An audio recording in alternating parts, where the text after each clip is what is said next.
Hey everyone, this is Jim at SP500chart.com using time-honored techniques to understand modern markets, featuring daily technical analysis videos of the S&P 500 index. Just want to remind you that the website and this video are for educational purposes only, and nothing stated at the site or in this video is intended to be used as investment advice. I can draw lines on charts, but you have to draw your own conclusions from your own research and make investment decisions that are suitable for your personal financial situation. I'm not a licensed financial professional. I'm just a guy who draws lines on charts. Okay, we're going to start with a little bit longer range look. We're looking at a 4-hour chart. Oh, what the heck? Let's look at a 2-day chart. Remind you, we came off the 666 lows, and that we didn't know it at the time, but once we got up over about 970, 980 back in July, we knew we were dealing at that point with an inverse head and shoulders pattern that had a target of 1370. I made that call back in late July of 2009 that we should look for 1370 actually I said 1340 to 1350 as a target from this bottom pattern. Now, that took some time, but it did indeed happen. And I want to show you that the length of this pattern down here was about 9 months. And a lot of people say that a pattern should, that what results from a pattern should take at least as long as what that pattern took to form. So it looked like it might have been in jeopardy back in the fall of 2010, late summer and fall of 2010. But you know, we've got this really neat thing about inverted head and shoulders patterns and standard head and shoulders patterns, and that is you got this thing called the neckline. And that neckline usually kind of just calls out for a test. And you can see that even though this line is not drawn exactly over that little candle there, I think this really was the neckline test for this pattern. And then once we got out of the fall, we rallied up and finally made that 1340 to 1350 mark, surpassing it actually with a run to 1370. If we take a look at a really long-term chart, I think it's kind of interesting. If you start back in '95, where the rally in the markets really, let's go to a monthly. You can see that when we were in '95, all of a sudden things had consolidated for about 2 years, or at least a year and a half of nothing but sideways. Then all of a sudden it just took this straight line up. And if you draw a trend line right here, I think it's kind of interesting that you can draw that under this the lows in '02, and that almost looks like kind of a back test thing that we did here. I don't know how much stock personally, literally or figuratively, I would put into that, but I do think it's interesting that that is exactly where that 1370 mark hit. So as we look at the markets now, though, we want to. That's really what we're dealing with. What's going on? Well, again, we had a head and shoulders top that formed, and those who were following the videos back then knew that there was a chance that this pattern could have busted up out of the top and headed to the mid 1400s, that making that a triangle. But we were also on the alert that this could be a possible head and shoulders pattern, and if it was a head and shoulders pattern, a break of this neckline would produce, I don't want to say disastrous, but a break of this neckline would produce a strong downward move, and it most certainly did. You know, and thankfully we were all on alert for that. After that breakdown, we also knew that it is pretty typical of market action after the breakdown of a head and shoulders pattern for there to be a return to that neckline. Now, we got this little brief return here that took place within a day or so, but I don't think that's not really the kind of thing I was looking for. And the reason is you almost always get this little quick tap where you came from. So when support breaks or when resistance breaks, almost always you get a little, there's the break, and then there's a little run back up, and then it continues.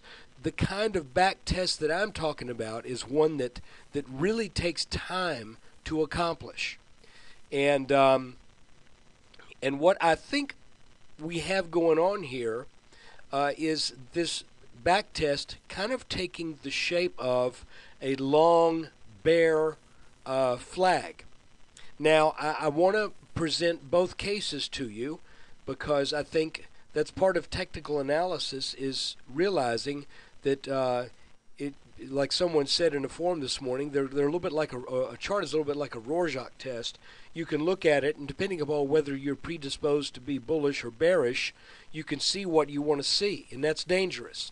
What I try to do, I try to be objective, and I will actually put on a bear hat, and then I'll put on a bull hat, and I'll say, okay, what does this chart have to say for the bears, and what does it have to say for the bulls?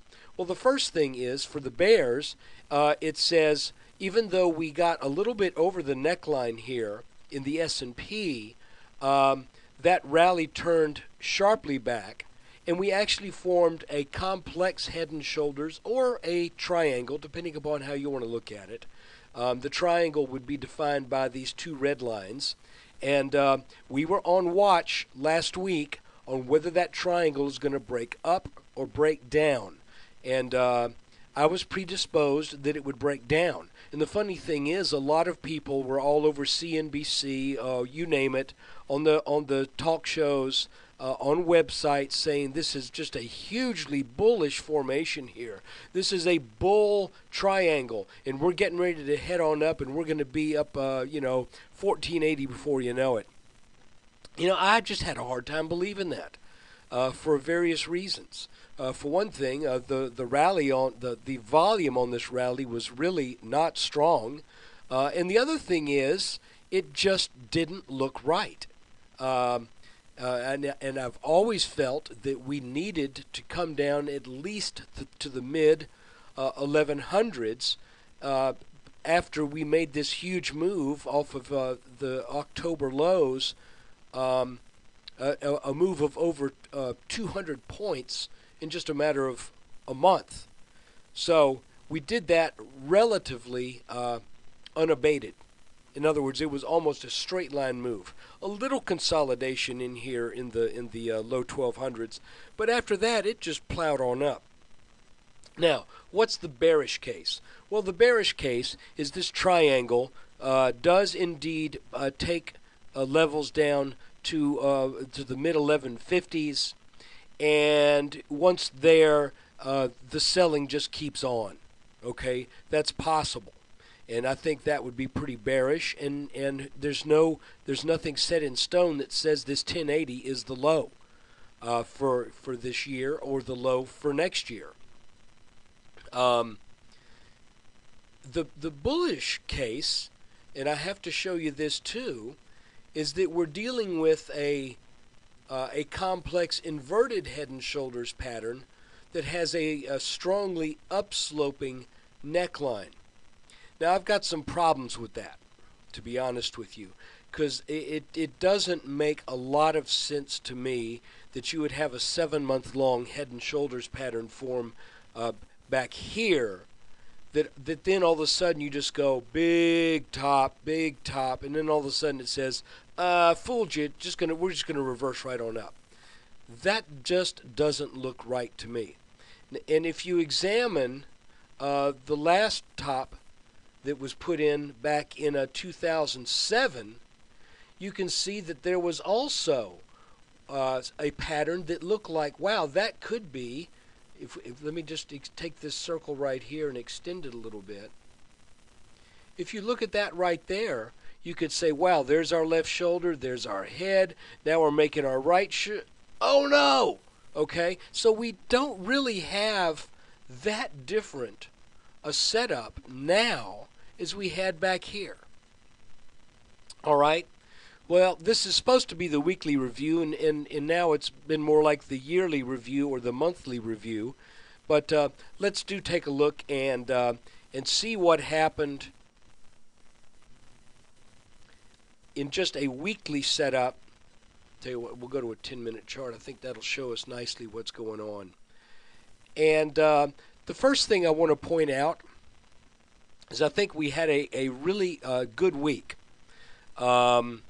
Starting back here on the 14th, we were looking at the top and the bottom of this triangle pattern. And again, you could call this a complex head and shoulders as well. And we had a rising blue line that had been on this chart for a while. And that blue line was drawn from the October 3rd low. And I kept moving it, because it starts to that October 3rd low, and at one point I think I had it here, and maybe I had it here, because you can see that each time that line broke, it broke with gusto. Here, boom. Then we move it to here, boom. And we back tested it, okay? And then after we did the back test and it looked like that was a done deal, I moved it once again. And the reason is a lot of times you end up with a support line that is drawn from a major bottom, which I would consider that a 1080 on October 3rd is a major bottom, and then you draw it over your intermediate bottoms, and it acts almost like Gann lines, I guess, where you see that once that line breaks, it has a tendency to break and stay broken. So here, once it broke, it stayed broken. Moving it again. Here, you can see support. Once it broke, back tested, stayed under it. Move it here. Broke, sorta, did a little back test dance, then broke again. So, back, I think it was on Monday, I said if this blue line breaks, then I suspect we are definitely going to be putting strong pressure on this red line right here, because this blue line, every time it has broken, and again, let me back up and show you kind of where that comes from. See, starting back here on these lows, I'm just using that as I know this is a very important technical area down here. And then I extend that up to see what and you can see even right there, that steep channel followed that line starting here. So I hope that's clear to you. It may be a little unorthodox, but it seems to work. And additionally, this was roughly parallel to this top line. So I had a couple reasons for thinking if this blue line breaks, then likely we are going to come down and put some heavy pressure on this red line and likely take it out. Additionally, we identified these two bottoms right here that actually took place on roughly the same day, but also lined up and sort of made a strange looking little triple top here. And that just told me now if this purple line breaks, then this should definitely come down to about the 1214, 1216 area. So what happens? Well, the line breaks. So the outlook on the 14th was wait and see. The outlook on the 15th was still kind of wait and see. We were expecting, was not expecting to get over this red line here, but you have to keep that as a possibility because the markets will surprise you. This was the neckline from that head and shoulders top. I just didn't think we were going to get over that. When the blue line broke, then it was pretty much, to me at least, a fairly foregone conclusion that that this line would face serious pressure. And we closed at the end of the 16th just barely under the red line. Not enough technically to consider that as a legitimate breakdown, but so on the 16th we made the call that if selling pressure resumes on the 17th, then look for after that pressure, look for a back test to this red line, and then for that pressure to resume. And look what happened. We got more pressure. I really wanted, by the way, 1227 to break on that down move. It didn't, but that's where the bounce was. Back test to the red line, and now we are selling back down. On the 17th, I mentioned we need to now be on the lookout for a potential back test. Again, not just this little momentary thing, but a potential back test once we broke this little descending channel right here that I'm highlighting. Once we got up over that on the end of the 17th, then we should look for a setup for a back test to probably the mid-1230s. So that's where we left it at the end of the week. And now it looks like we've made a little triangle here. Now the question is this triangle going to go up or go down? I think I can say pretty, what's the word I'm looking for? Vehemently? No, that's not it. I could say pretty strongly that this red triangle has a target that is significantly lower than this little business right here. So I believe eventually we definitely get down lower than this. But this pattern is kind of interesting because we did break from this. If we get over this top line, then I think we're probably going to run on up to the mid-1230s. Okay? And I'm talking about this little top line right here. So if Monday were to start off strong, then I could see a quick run up to the 1230s, at which point it should start to head back down. If this triangle breaks down, then it's going to take us down to roughly a target of just a little bit over 1200. So we're looking at if this target breaks down, this triangle breaks down, then we're looking at about 1200 roughly, maybe 1201, something like that. And if it breaks to the upside, then we're looking mid 1230s. And right now, I think it could go either way. I think in overall, there's going to be more selling pressure because this triangle says, once we broke down here, this triangle says we want to go to about 1155. And that's still well under us.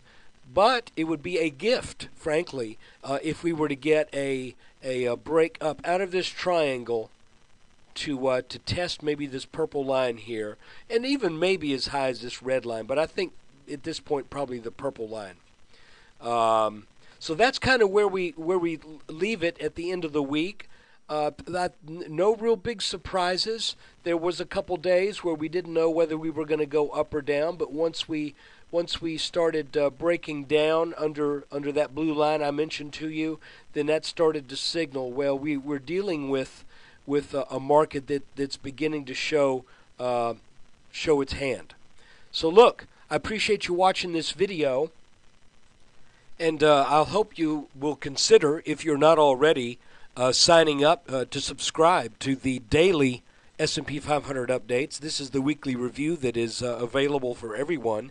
But if you subscribe to the site for less than $1 a day, actually I can say this, for less than 99 cents a day, you will be able to get the daily updates after the close every day with at least 95% of the time. I don't want to say every day because there's going to be a day when it doesn't happen due to some network failure or something. So I don't want to say 100% of the time without fail, but 95% of the time I do a video after the close every day.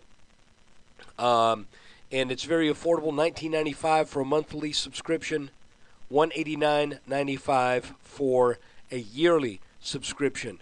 And everything starts out with a $4.95 2-week trial. And I just want you to consider that. If you think this kind of chart reading is helpful and could help you out and help you learn these techniques for yourself, you might want to consider it, and I would appreciate it if you would. So look, take care. There'll be more videos next week.